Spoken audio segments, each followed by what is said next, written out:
Hello friends, this is Robert Paquette here with the Las Cruces Candidates Forum. I'm here with my good friend Jeffrey Silva, who's running for Las Cruces School Board District Number 4. And thank you for joining me here today, Jeffrey. Nice to see you again, Robert. Oh, what you been up to? Been out in the community, talking to a number of parents, concerned citizens, and I'll tell you what, there's just been a lot of conversations taking place, and really excited for tonight to be able to talk about a few of these things. It sounds to me like you've really been hitting the pavement talking to people this last week. I have. I've been putting the miles on these old tennis shoes of mine. That's awesome. I see you got a lot of notes, and you've actually been quite busy, and can't wait to dig into that and find out what's on your mind and what's happening. I noticed something very interesting about the title of this show, and I don't think I've quite ever heard this term before. It's called proactive transparency. Explain to us what that means, proactive transparency. What it means is it's time to make a change. It's time to really give some innovative solutions and really start drilling down to what we need to do. And why I say proactive is because I don't want us to be reactive. I think that we've done that in the past, a little bit more reactive.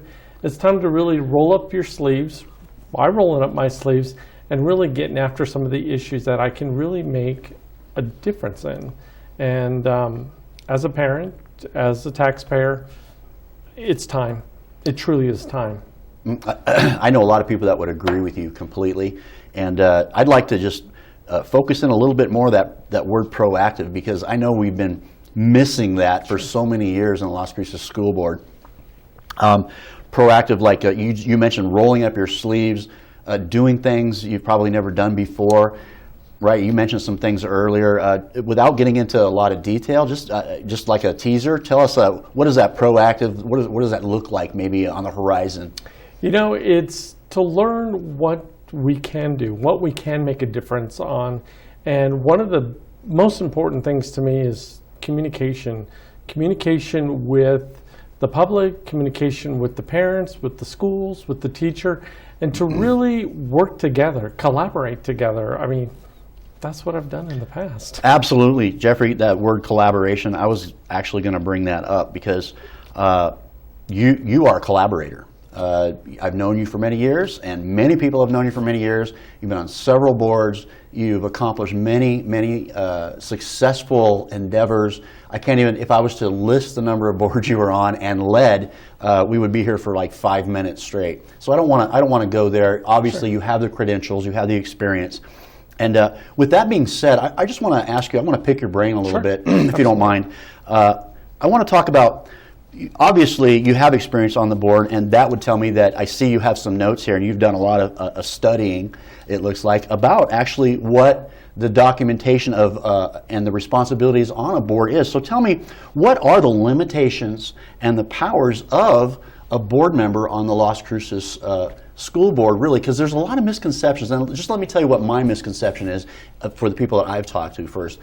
They say to me, hey, the school board's going to change this and change that, and then someone else will say they don't have any power at all to do anything. They just do what they're told to do, and then they just kind of babysit the principals and the teachers and oversee all the policy, and that's it, and they just kind of wash their hands of that. Is that true, or what have you found out when you've done about the limitations and the powers, and what can and can't they do? That's... And just please just take your time and explain. I'll tell you what, it's a good question. I actually went out to the Las Cruces Public Schools website and actually pulled the board powers and responsibilities.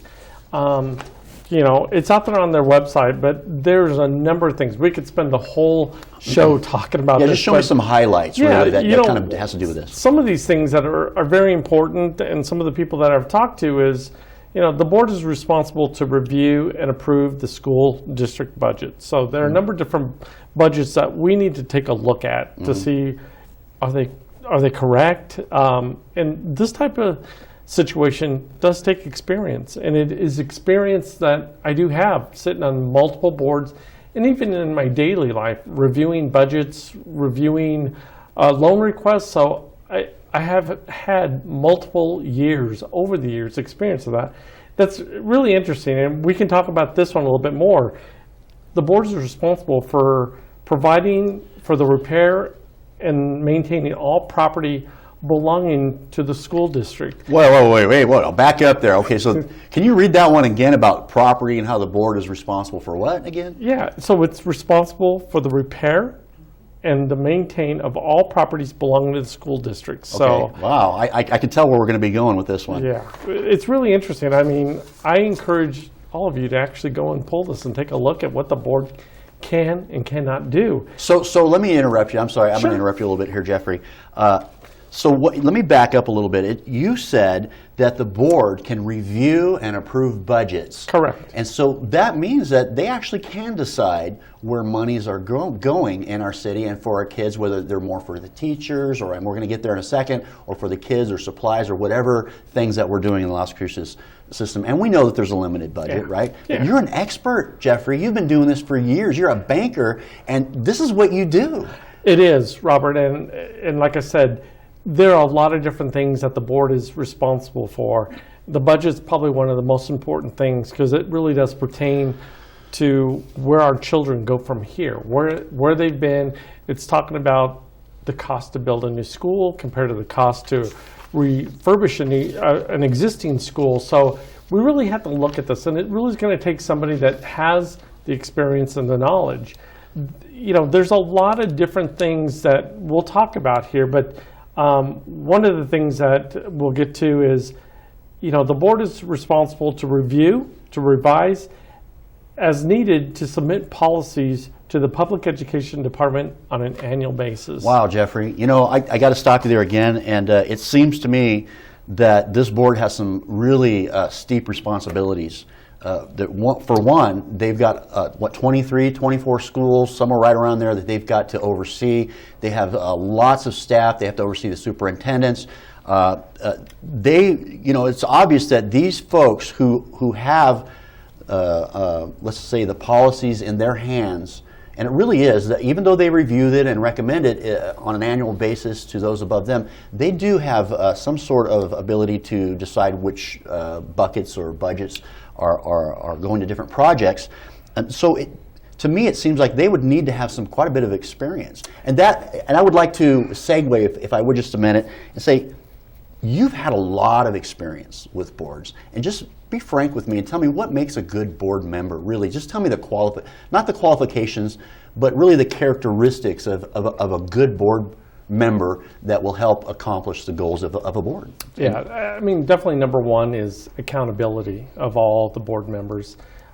We all have to believe in the mission of what we're on. The boards that I've led and the ones that have been very successful, they all bought into what the mission statement is. At the end of the day, it really is about advancing our children in the school system here.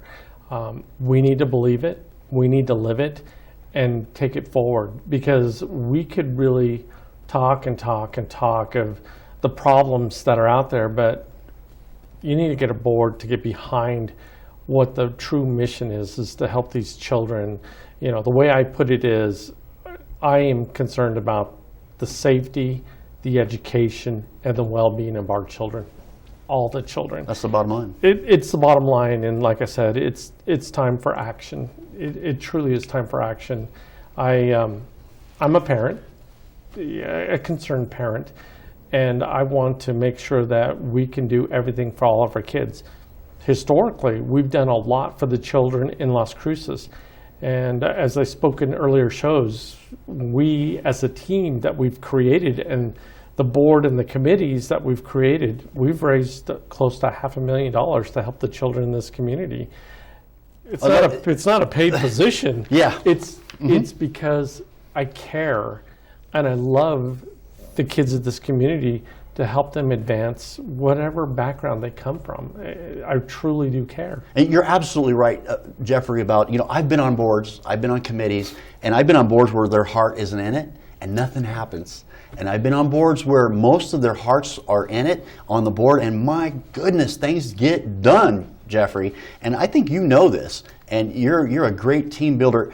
Jeffrey probably wouldn't want to tell you this, but He was on a board recently, and I think you still are in Albuquerque. Can you say the name of that? Cuidandos los Niños. Cuidandos los Niños, and they're for homeless children and families, but mostly for kids and children. And they were recently going through some very difficult times as a board. They were ready to close down. Now they were a multi-million-dollar organization, right? That were helping, or explain who they were real quick. Yeah, it is a 5-star preschool that gives homeless children education, helps the parents seek work to try to break that cycleness of homelessness. And I was on the board. I got on the board, and a month later, they looked at my credentials and voted me as the chair.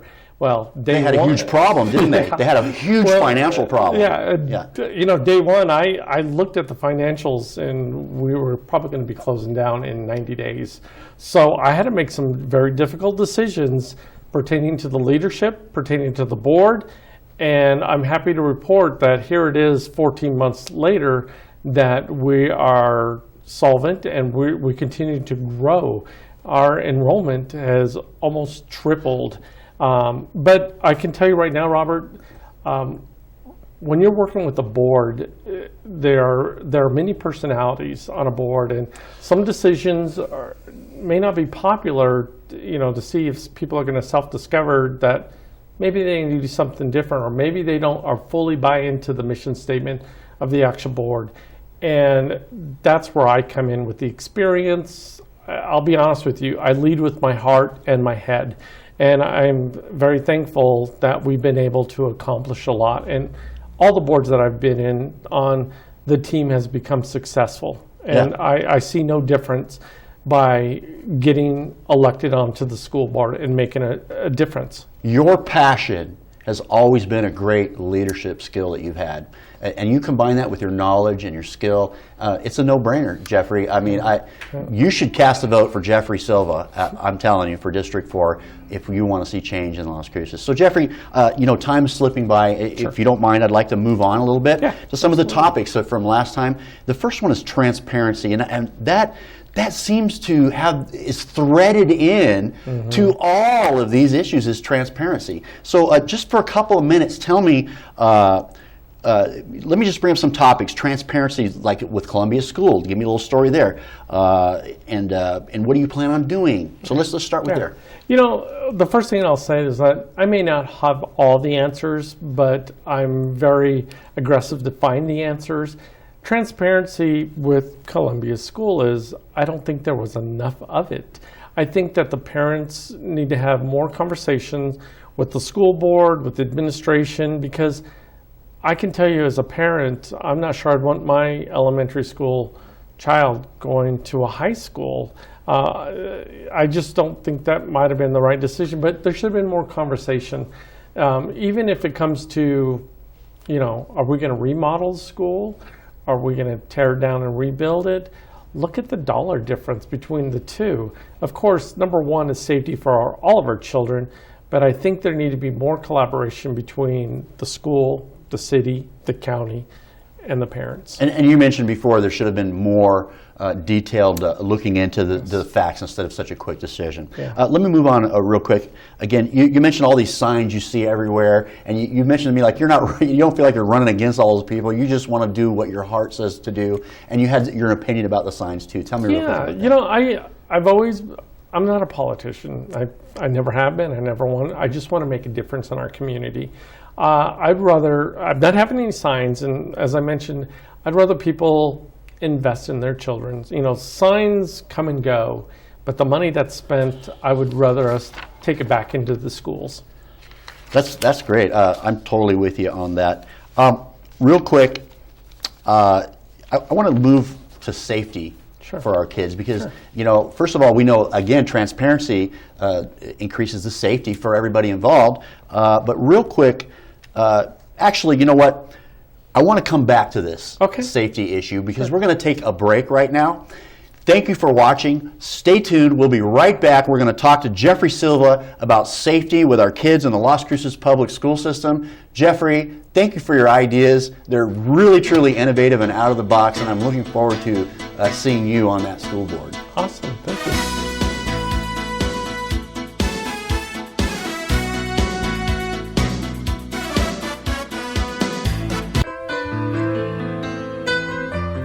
Hi, I'm Ray Bamberg with Here on Earth. I would like to invite you for a free hearing evaluation to our office. We've been here in southern New Mexico for 34 years helping people hear better.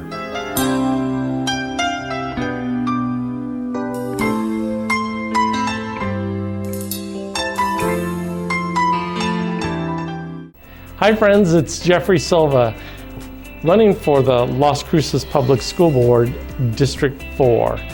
I know that when it comes to voting, you have many choices, but I really would appreciate you to listen to what I have to offer with innovative ideas. Please join me on the Candidates Forum Sunday at 7 p.m. on the Las Cruces Channel Facebook page to learn more as we discuss the safety, the education, and the well-being of our children in Las Cruces.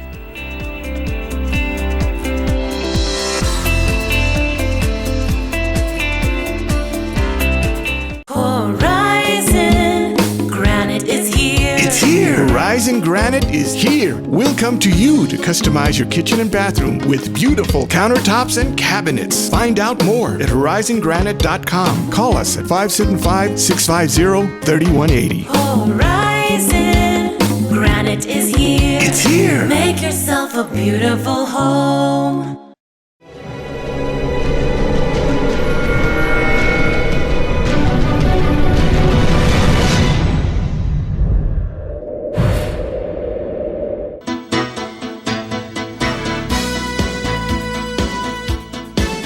Hello, friends.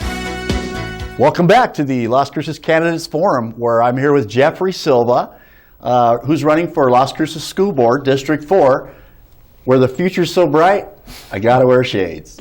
Okay, Jeffrey, I had to throw that one in there. I know. Okay, it's my little tagline there. Guys, last time we were talking about transparency and what it meant, and Jeffrey, really, you covered that very well. Actually, you actually went over some of the very basics. There's a lot; it goes a lot deeper than that. Absolutely. But thank you for that very much. The next topic we want to talk about is safety with our kids, and for that, I want someone from the community to who wanted to ask you a question. This is Mr. Mike Tejas, and he's running for mayor, and he has a question for you, and here he is. What are your plans to assure us our schools are drug-free?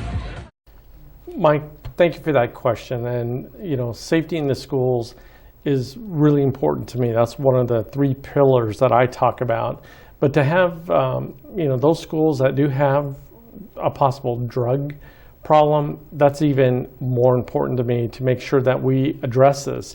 And what I would say is that we need to create a task force and work with the city and the county to really kind of root out where the problem exists. But I'm going to take it a step further.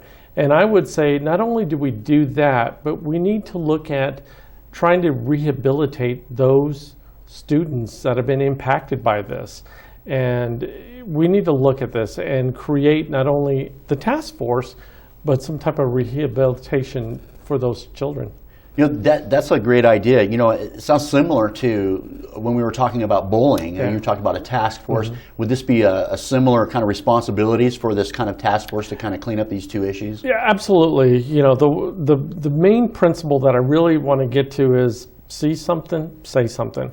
We really need to learn, what does that look like? You know, what does it look like in bullying? What does it look like for drugs in the school? So we really need to root down by creating task force to kind of help fix this problem, because it is a problem. And I do thank you, Mike. And you know, you brought that up, and for me, it reminds me, Jeffrey, that why we need to even create a task force to begin with, because the teachers are so overworked. And you hear them crying that they're underpaid and overworked. And what can we do? And why is this happening? And give me your thoughts about that and teachers' pay. You know, we have a crisis down here. I'm sure you pick up the newspaper and you read it. The teachers' pay, the teacher turnover, the lack of teachers. I'm telling you, they are the true assets of the school along with the children. And we need to look at and get into these budgets and find ways to get more money to these teachers. I can tell you right now, over the last 2 weeks, I've received 2 resumes from teachers that have asked me, if you see something out in the community, if somebody's hiring, let me know. And these are great teachers, great teachers. So we've got a problem, and I'm ready to address it. I'm ready to review the budgets. And you know what? My mom is a 40-year retired teacher.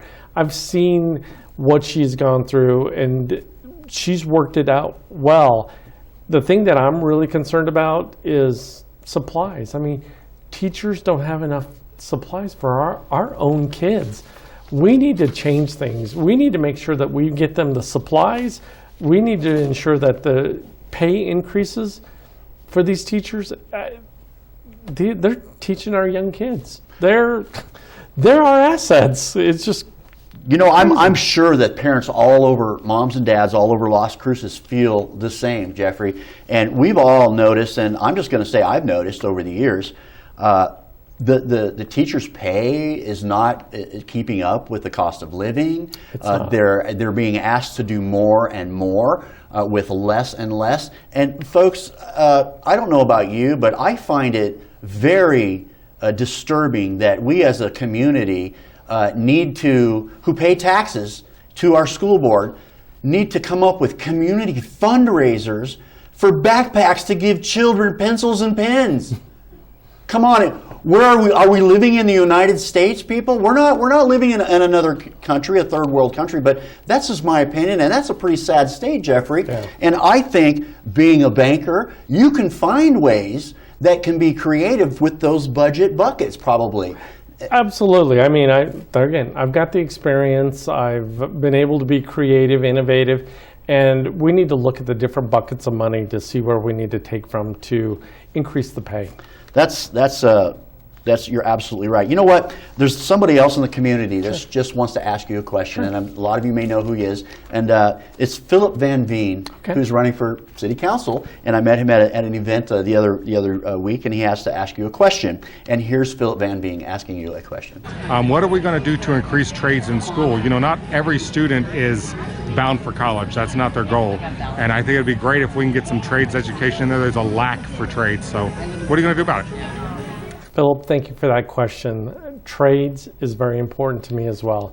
I completely agree with you that college may not be for everyone, and I can tell you from personal experience that, you know, I had one son that loved college and one son that doesn't want to. He's more interested in trades.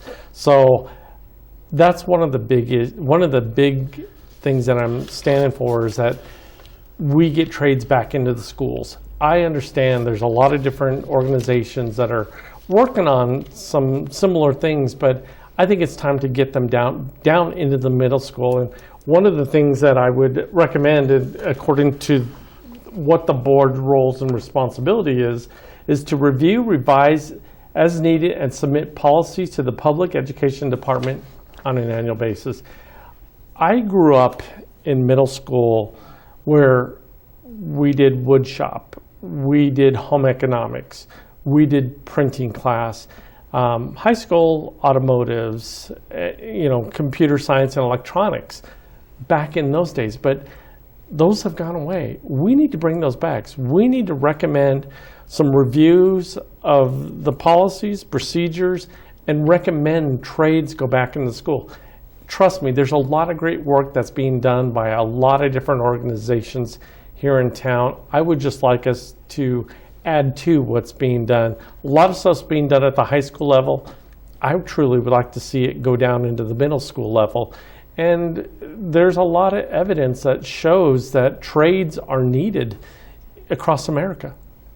Good paying jobs. Yeah, you're absolutely right. You also mentioned, share with us your outside of the box ideas, your innovative ideas to not only use the already accepted methods, let's bring this class back, but share with the audience what you shared with me earlier about you opened up and said we need to be innovative and work with businesses and Chamber of Commerce and other folks and the schools in ways we haven't done before. And tell me how that would look. I mean, how can we do that? A lot of businesses would love to have a mentorship programs. And as described before in a prior show, that a lot of the large companies are creating an internship to help these kids learn about the business world. A lot of businesses would be very excited to help our children, and for us to get down into the schools, just like a junior achievement, and start teaching different trades. They've had a couple of trade opportunities here in town, and they've been very successful. Let's continue that. Let's start it earlier in the schools. Let's have a realistic change to get these trades moving forward.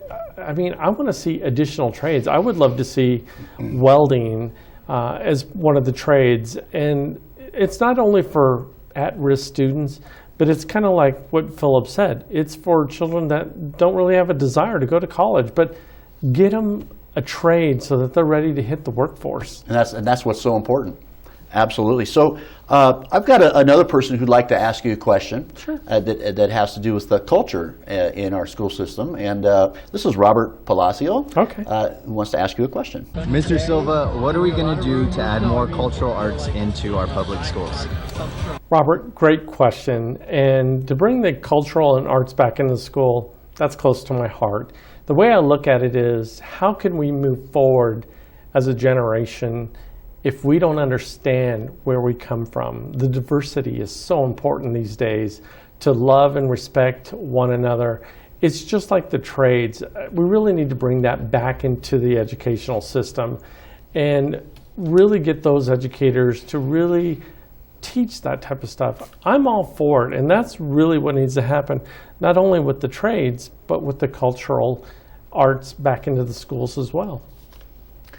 That's interesting, Jeffrey. I'm just amazed at how your thought process goes on, and it's very, you make it sound so simple that you're going to go in there and it's so simple to do, but really it is if you're willing and you have the heart and you put the right people together on the board, even though you don't have that decision, but you're a leader, and I know that you inspire people with your ideas because they make sense. If you were to, our time's running out, so I'd like you to look at the camera, look at your audience, and tell them why they should vote for you and what you plan on doing. Thank you, Robert, and thank you for the time that I've been able to spend here. Once again, I truly am passionate, and I lead with my heart and my head, and I truly believe that I can make a difference. A lot of the other candidates, I think they're doing a great job that are running for the board, and I wish them all the best. I look at it as, I really feel that the experience that I've had on the boards, and even the experience that we've created with helping this community with the Team Zane Celebrity Waiter, has given me the experience. So the three pillars that I've always concerned about is definitely the safety, the education, and the wellness of our children. I want to make a difference with that, and I ask for your vote because I'd really be honored to be able to serve all of our children and to really serve this community in a capacity to make a difference. That's really what I want to do. Thank you, Jeffrey. Thanks Robert, for coming thank on you. tonight, and thanks for watching the Candidates Forum in Las Cruces. And remember, vote for Jeffrey Silva, Las Cruces School Board, District 4.